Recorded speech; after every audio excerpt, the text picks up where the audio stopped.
topic today is going to be body language and other nonverbal cues. So the topic is a pretty chill topic, but it's a pretty important topic. Obviously, I'm on the side of the soft track. So yeah, I think it'll be really chill. So I hope you guys had your dinner already, and if you haven't, you're having dinner and just enjoying this talk and chat along with me. Okay. Yeah, I see someone's mic is leaking or something. But okay, I'm gonna go on. So let me introduce myself a little bit.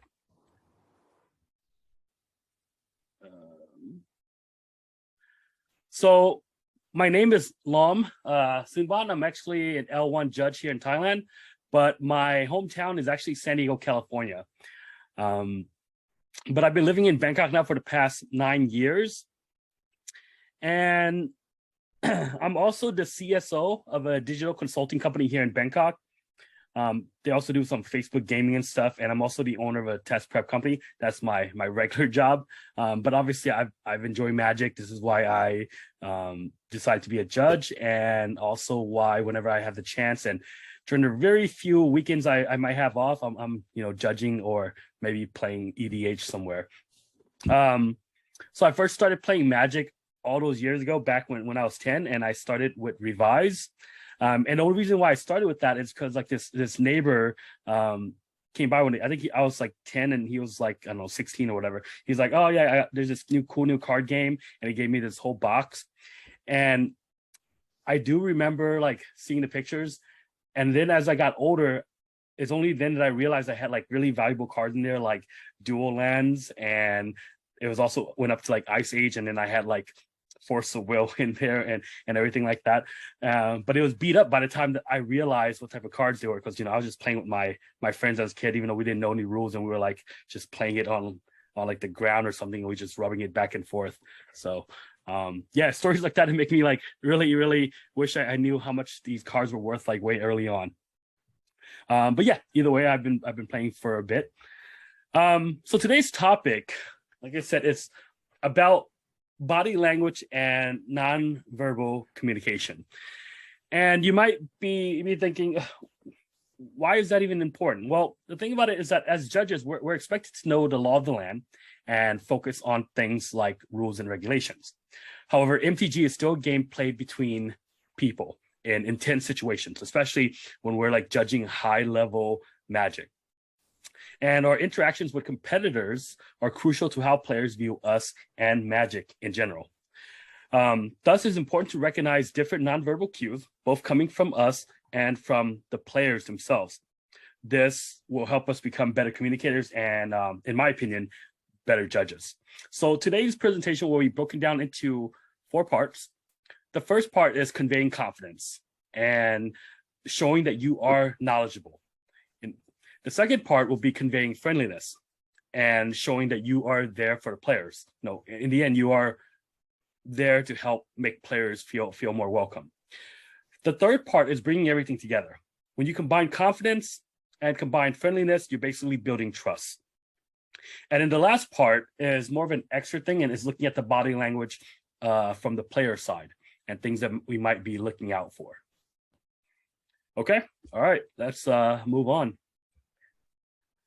So the first part is a very simple statement, but it's one that sometimes we don't think about it as much. Your demeanor can convey quite a bit about you.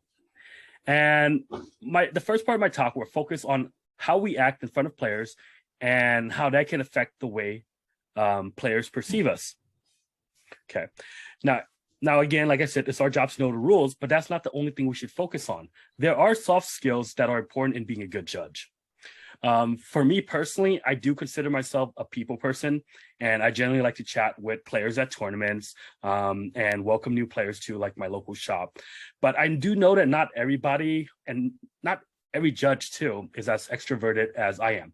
And honestly, that is okay. But we do have to understand that in our position, we do have to have a certain type of demeanor. And even though we might not be extroverted, it's still stuff that we can train ourselves, just like with everything else we have in life, to work on that side, just to help us out a little bit more. And it'll be good that we're aware of stuff like this, because there are situations in which we should take note of how of our body language and how it might affect others. Again, you might be thinking, why should I learn, communication skills, especially when it's about body language? And you might also think that it's strange or unnatural. And that's understandable because technically we have been communicating the moment that we were born into this world. And now, even though we think that because we communicate with each other literally our whole lives, we are therefore good at it. The reality is that most people actually fail in one way. Pick us up. Sorry, everybody hear that? Okay, I think there's just some sound leaking through. Okay. The reality is that we usually fail in some way or another. I mean, think about the way the world is right now. There's just so miscommunication in all aspects of the world. That's why fights happen. That's why war happen. That's why, we get into arguments with our friends. And it's because of some type of miscommunication somewhere along the line. So just by learning to be aware when we might be sending out the wrong message, just that alone might be enough to change the way we communicate and make us more aware of our actions and how it might be perceived by others. So let's take a look at some examples. Okay, so the first example, and this is taken from an example from Wizard's website probably about 10 years ago. And it says, John is a very knowledgeable level 1 judge. He scored 92% on his test, and everyone respects his answer and on a local rules forum. But today isn't his day. A player calls upon him and asks, can I attack with this as soon as I play it? Showing his Japanese mutable. John picks up the card, says, no, and leaves. The player appeals to the head judge. Okay. Think about that situation for a bit, and I'm going to talk about another situation for you guys, and then we'll come back to these things. In the second situation, Judy is an experienced level 2 judge, but it seems that the players never believe her. Today, Isaac is playing against Oscar and forgets his Honden of Infinite Rage for one turn and realizes it while choosing a target for his ability on his next upkeep. Isaac calls Judge Judy, who thinks for a couple of seconds while looking at the ceiling. Then she says Isaac has to put another instance of the ability on the stack. Isaac asks if it's okay to target his opponent 2/2 creature twice. Judy frowns, looks at her head judge, then says, oh yes, you can do that. Oscar starts arguing in a belligerent manner. So don't worry about the fact that I didn't put a picture of the card up or even what it does. That part's not as relevant. It's more about the action itself. And think about these two judges that have just did their thing. Their rulings are not incorrect, okay, but things did not exactly go the way that they believe it should or that it should. So what do you think is the problem? You guys can just either unmute or write it in the chat.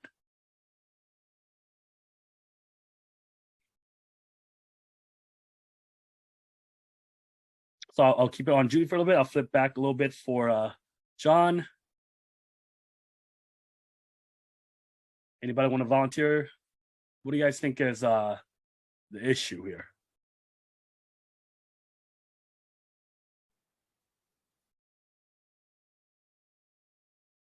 I don't know if I assume there's a little bit of delay, so I'll wait for a little bit longer, and if not, I'll just go on to the next slide and explain.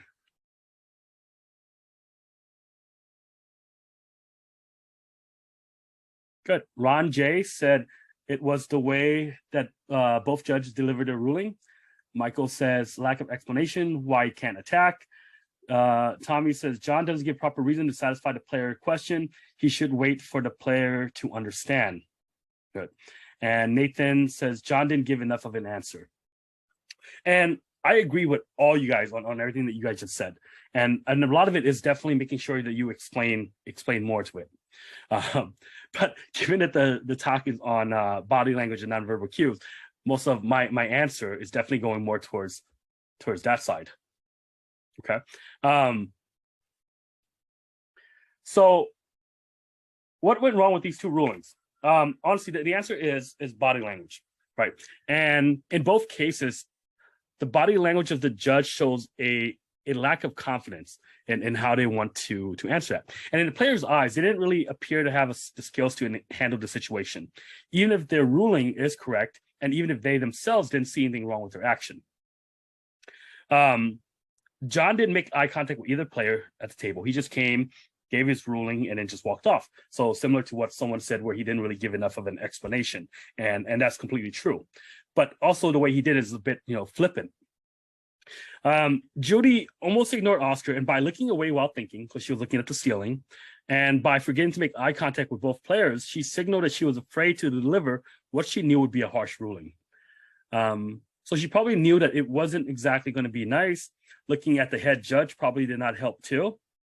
So there's a lack of feeling like of confidence from the player's side in the judges and their ruling. Okay. Now, according to a famous psych professor at UCLA, when communicating feelings and attitude, words account for 7%, only 7%, while the tone of your voice accounts for 28% and body language 55%. And this is absolutely why we should be paying attention to it. So if 93% of your confidence is in what you will say will show through your body language, and because answering a ruling is such a common situation, it's the primary training ground for displaying confidence and learning to listen. Now, why do I speak of confidence and listening at the same time? Because these two concepts are fundamentally intertwined. Okay, one cannot go without the other, and honestly, confidence without listening is just pure arrogance, and listening without confidence is just being overwhelmed. Now, what distinguishes a confident judge from a judge that doesn't want to control the situation? That doesn't control the situation. A confident judge is someone who the player will trust, like on first sight, and whose ruling they'll accept most of the time. You have those judges in your community, right, where you see them, in the shop, or you see them like out on the GP floor, and that a lot of the players look up to that person, or the other judges will come to that person, and they just feel like they're the go-to person to ask for like a ruling, or to ask for just like some common rules tip or whatever else, because they're those type of people who are confident, and you kind of believe them and you trust in them. Okay. And and being confident, it gives the impression that you know what you do. Now, this doesn't mean that a judge should impose the ruling. It's actually not that at all. Now, instead, being confident, that judge can think more clearly and is never afraid of taking a few extra moments to make sure the ruling he's about to deliver is actually the correct one. So actually, by being confident, and this is weird, but by being confident, you actually have more room for doubt. Okay, you can actually take more time to think for yourself. You can say, hold on a second, let me go make sure I get this ruling correct. But with people who are not confident, they kind of don't have that freedom or that luxury to kind of like go away and try to make sure they check their ruling, because then they look even worse in front of the people who they're judging against. Okay, so in some way, it's a bit ironic in that way. So how do you convey confidence? Well, there's a couple of tips, and these are the three parts I will talk about, and I will provide an overview now, but we'll get into them in detail in the next couple of slides. Now, first off, I want to say that this is by no means encompassing of every different way you can be confident, and some people are just naturally confident, right? But for those of you who are not naturally confident, these are just some tips that you can actually use to help yourself. Now, first is your body position relative to the table. Okay.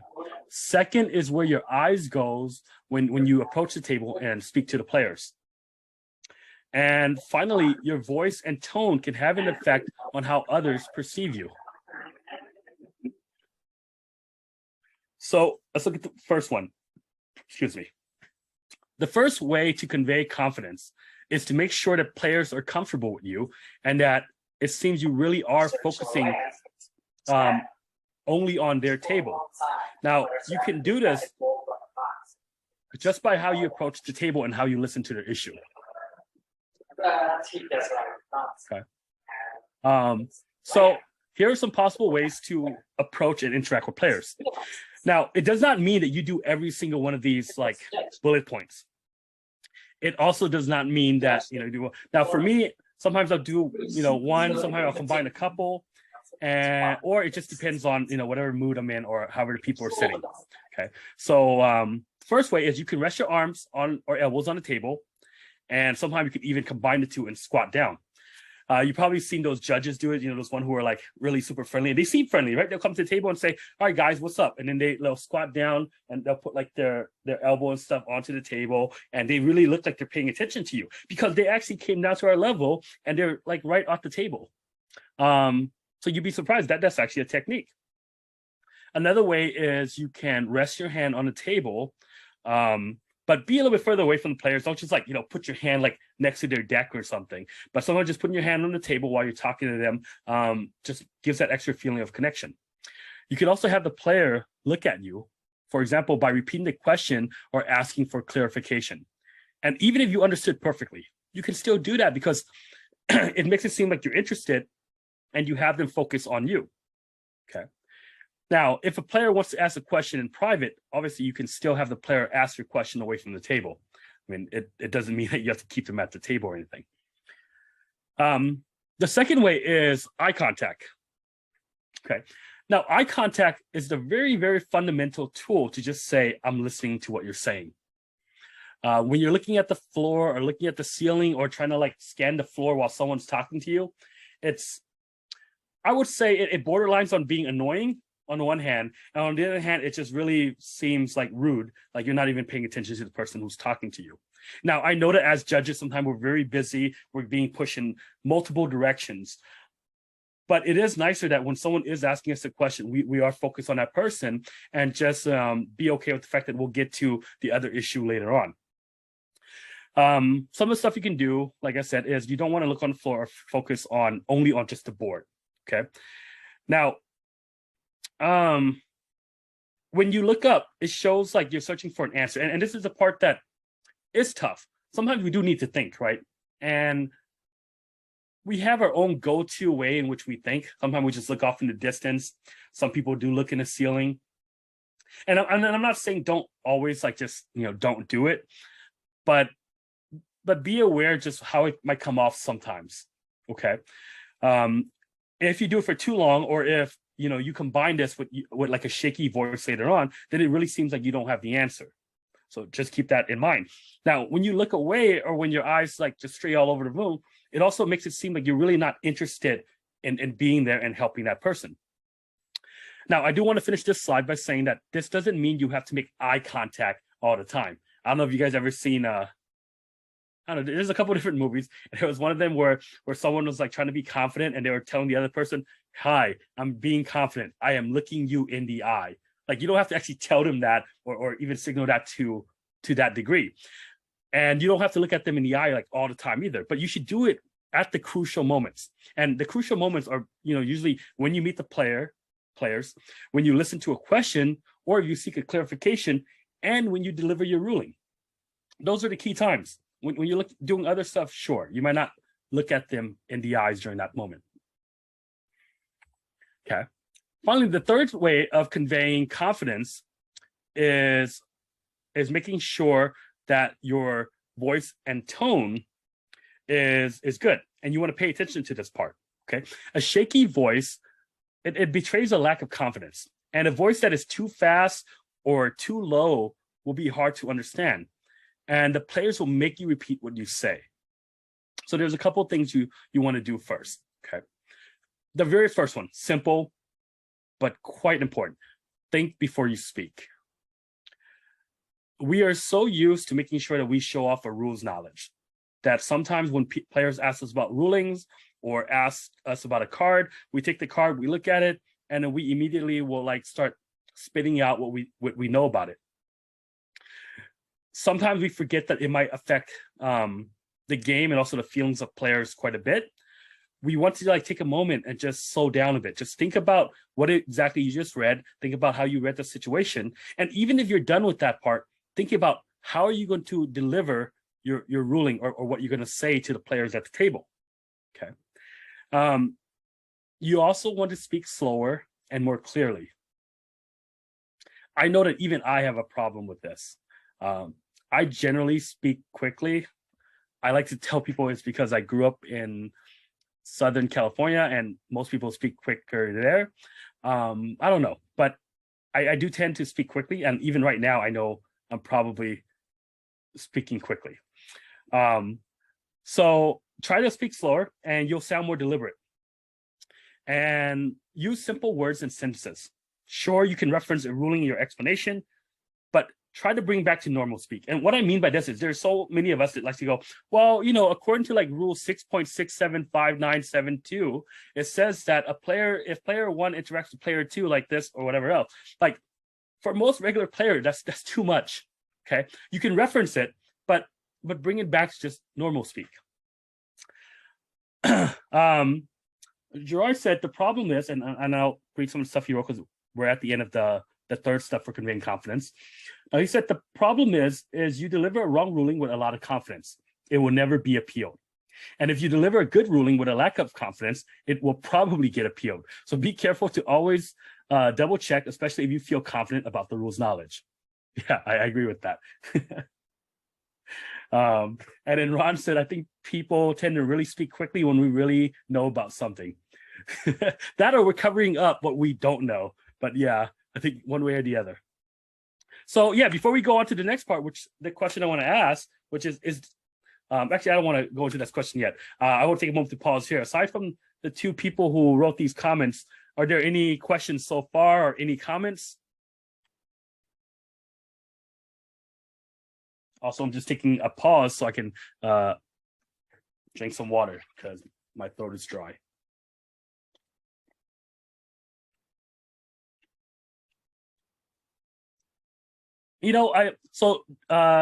Hopefully I get your name correct. Jan Ang said, is confidence really more important than explaining the ruling? I don't think you can, honestly, from my perspective, I don't think in regards to getting an appeal. Now, I know some other people might have other opinion, but from my own personal opinion, I don't think it's one or the other. If you don't want to get things appeal, it's not just more about explaining the ruling. Explaining the ruling is also a signaling that you're confident too, because it shows that you know what you're saying. But confidence comes from everything. It's not just like, these things that I pointed out. Obviously, knowing your rules can make you more confident too. But just by changing and adjusting the way you act and behave around players, it's just more likely for them just to believe in what you say. Okay. Now, I'm not saying for us to go out and trick people, even if we're wrong, like, we shouldn't be wrong. Obviously, we should study our rules. But this is just something that you want to add to your arsenal and your tool belt to become an effective judge. Okay. And as I go on with this presentation, I'm also going to talk about the second half of this, because it's not just about being confident. It's actually this next part, which I'm about to go into. So yeah, that's a good segue. So, is conveying confidence the only body language skills you need? Now, obviously, from my opening, you already know the second part that I'm going to talk about. No, honestly, it's not just about confidence. You also need to be friendly, because if you're just confident just by itself, then you're almost borderlining on being arrogant, right? Just there just to show off, just to make it seem like, oh, you're the guy who know the rules, you're the guy who they're coming to. No, you also want to be friendly because you want to show that you are on that person's side. And that's what being friendly is about. And being friendly, I wouldn't say it's exactly more important than being confident. I think it goes together. But being friendly is just really taking the skills and the knowledge and just really making sure the players understand that you are there to help them. And you are there to make them feel better about their experience. Okay, so how do you convey friendliness? Well, again, these are going to seem very, very simple, but I'm just going to talk about them in different ways, and hopefully you guys will learn something from here. Obviously, the first one is just smile. And the second one is listen, and the third is to empathize and remove frustration. Okay. And again, all these sound very simple, but remember, we're trying to be more deliberate with everything that we're doing here. So it's good to think about these things. So the first part, remember to smile. Honestly, it is amazing how much just smiling can disarm tense situations. And this is especially very important when you have these high stakes situations where people are in like the middle of top 8 and there's some type of good prize on the line, tension can be a constant. And just reminding yourself and just telling yourself to smile can be enough just to diffuse that whole situation and just make everybody more relaxed and enjoying of the tournament. A smile can calm down angry players, and it can relax competitive players who immediately just always need an answer. Okay.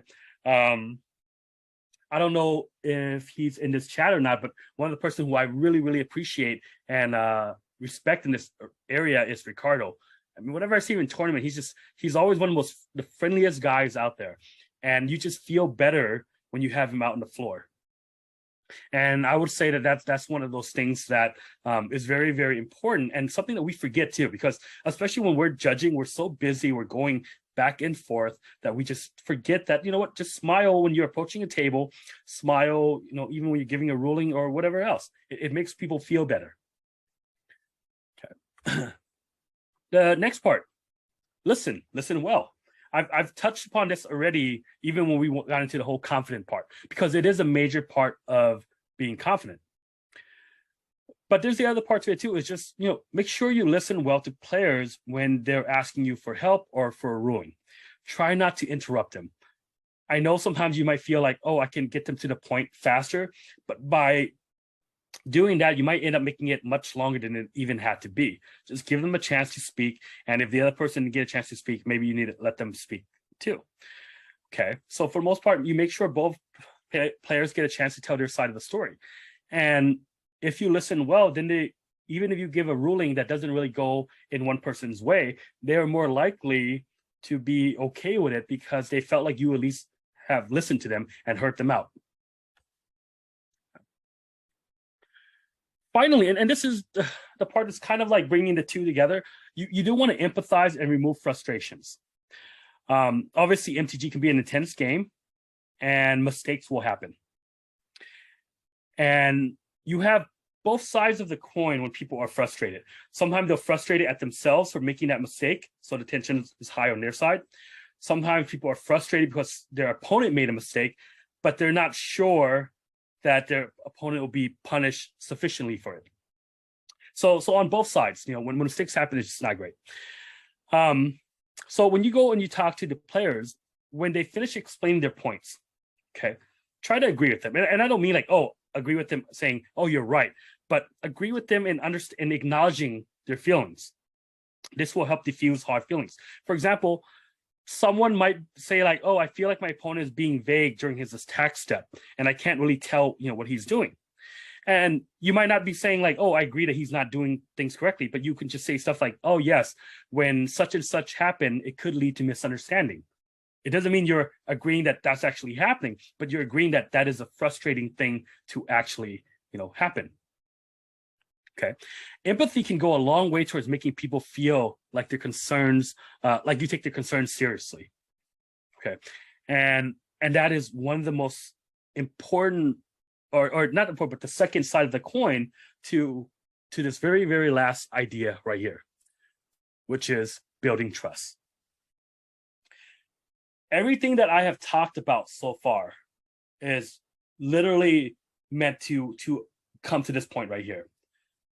As judges, as ambassadors of the game, as people who are welcoming, new players to the games or whatever else, we're here to build trust between us, who are in a way at the higher or more official end of the game, with the players who are just more there just for the playing side. And what you're trying to do is you're trying to build trust that you're not just there as like a corporate stooge or someone who just doesn't care about like people just playing regularly. You're there to try to build trust and have players believe in you.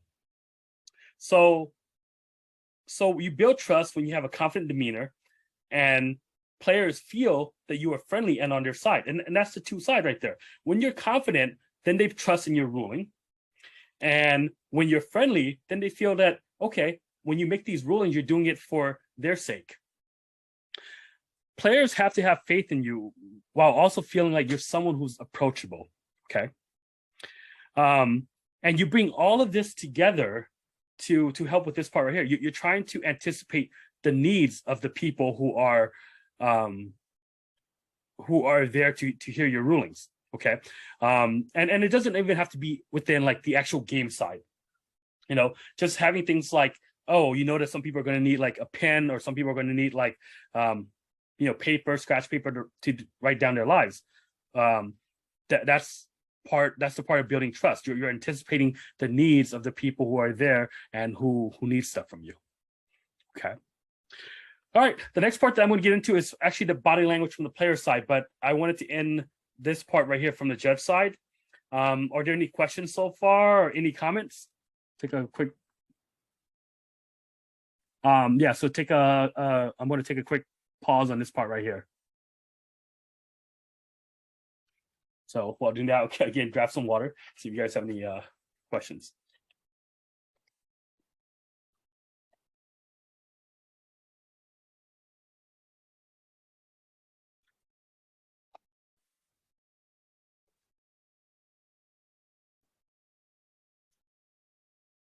Anybody who might, you know, disagree with me? Anybody who feel they can say? Okay, appreciate that, David. Okay, then I'm gonna go on then.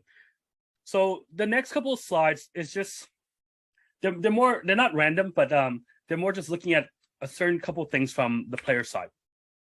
Okay, so what about body language coming from the players? To me, I see two things when I'm scanning the room or when I'm doing my judge thing. And there are basically two scenarios that I'm looking out for when I'm checking out body language of people around the room at a tournament. I'm really looking for new players who are lost, or new players who might need help or nervous or whatever else. And I'm looking for suspicious behavior that might be indicating signs of cheating. Okay. It doesn't mean that I'm specifically like, you know, trying to find people who are cheaters. It's not that, but it's just more like there are certain things you might want to just pay attention to in terms of just like what body language you might want to pay attention to. Okay. So let's start off with the first part, which is the new player side. Looking and checking out, like, you know, nervousness and I call it the other one, newbiness. Okay. And we've always seen this before, and for some of us, we have also been there. We just started playing Magic. We thought to ourselves, oh, let's go play it in like the first tournament ever. You know, you finally get that courage to try to go check out the tournament. And I don't know if you guys remember your first time. I don't think I was aware of how competitive it could be, or if I'm following the right rules, or if I'm going to get like disqualified, or other random things that could come up. You know, some people, they'll start off with like the Friday night tournament first, but some people they'll go to their first like you know, back then it's the PPTQ, so their first like official type of tournament, and jumping in, it can be a very jarring thing. Now, a lot of people will go with their friends, and that helps quite a bit, but you are going to have some people who, you know, they don't get a chance to go with their friends, and they might be the only who showed up at the tournament. You know, so these are the things you want to look out for. Now, I don't exactly have like a list of things that you want to look out for, but I do want you guys to be aware that there are people who could be, you know, very nervous or just not familiar with like the protocols that are happening at a tournament. And I bring this thing up on the left side, you know, the nervousness side, because in some ways it's like the other side of the coin for looking out for cheaters. And what I mean by that is people who are nervous, who don't know the protocol, it might seem like they're being fishy or they're like being very suspicious, but it's just because they just don't know what to do. Okay. So you have to go into it with an open mind, be willing to help out, and just going to see someone who's like standing by themselves and ask them like, okay, you know, is this your first tournament? Oh, okay, I understand it. And just trying to empathize and helping that. EJ Lim said probably a good idea to factor cultural differences as well. Certain actions mean different things in different places. Oh yeah, I think that is absolutely true. And if you guys can help me with that, that would be great too. Like I said, for me, I grew up playing in the US. In fact, you know, I grew up in San Diego, so it's a very big Magic town too. and there are card shops all over the place. We go and we play tournaments, and you have fishy behaviors everywhere. You also have people who are very, very new and casual. And I feel like people who are very upfront will be more upfront, and people who are nervous, they are tend to more welcome in more. I do notice that here in, at least for me here in Thailand, people who are new and people who are by themselves are not as, I don't know if this sounds mean, but I feel like they're not as welcomed in as like in the US. And part of it is I think people in the US are just much more open to just meeting new people and just randomly just saying hi to people who they haven't seen before. While here it might not be the case, especially at tournaments. And again, like as judges, we should be aware of this stuff, and we should try to make people feel welcome, you know, when we can. Okay, especially when new people seem like they might be fish out of water. The other side to this is looking at when there is suspicious behavior. Now I put up 2 examples here, but there are a lot of cases where people are being fishy, right? You know, you have those seal tournaments where they might have brought in their own cards and they're trying to, like, I don't know, put in their own cards into their seal decks because they're sitting off in the corner by themselves doing weird things. You have the way people are hunched over when they're like writing down what cards they have. There's a lot of stuff that could come up, and I'm sure we all have our stories. And if you guys want to share them, I think this will be great too. But I put up 2 things here. The first thing that at least I run into often is the whole stacking thing and the way people are shuffling. And I've seen this happen a couple times, you know, where people don't even shuffle all the way, and they're constantly, like, even with the way this guy's shuffling, they're constantly looking at like the bottom of their card, and they know what's at the bottom of their card, bottom of their deck, or what's at the top of their deck. And some players, especially when they're new, just don't even bother like shuffling enough, or they'll just cut it. So then they know that, you know, the card that they were looking at is just in the middle of their deck. So these are the type of stuff that we, you know, as judges should also look out for. But at the same time, like I said, also be aware that sometimes suspicious behavior could just be down to them being nervous. And again, the point of this talk is not about spotting all of these behavior that might indicate cheating. That's not what I'm here for. That's not what this talk is about. It's more focusing on the fact that as we're judging, we should be reading body language and seeing what that might indicate, or what might, you know, what that might lead to. Now, the other stuff that has been a problem with Magic for quite a while, and also something that as judges, I think even we have not exactly found a good way to deal with it, is stalling. Okay, and to figure out if someone's stalling, it does require us to know what the state of the game is. You know, who's like leading right now, how many minutes are left, what's the state of the game. But stuff that you do want to pay attention to is just the fact that people are repeatedly doing the same behavior. And they might be doing that just because they're trying to stall. But at the same time, people could be doing it just because they're being nervous, or that's a certain type of tick they have. So again, it's just being aware of actually our own thoughts as we go into these judging situations, and learn how to read the state of the game a little bit more. I know it's a little bit weird. It's like I put up these topics, but it's not like I put up these topics with a list of things you guys need to look out for. It's more being aware of our own feelings and our own bias and what exactly we're looking for. Okay. All right. We're almost at the end of my presentation. So bringing everything together, okay, the whole point of my presentation is just to remind everyone that rules knowledge is not the only factor in making a good judge. You know, we studied the rules, we have these apps on our phone, but we don't actually have, you know, apps on our phone to help study how we interact with players. And we don't exactly have like a place or a test for us to just test our EQ or how we deal with players too.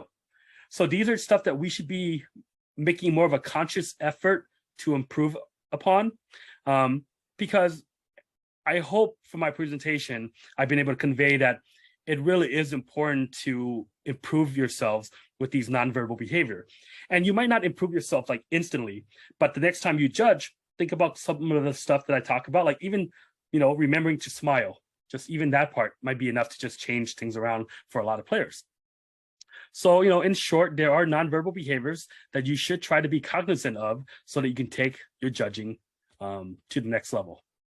Okay, that is my presentation.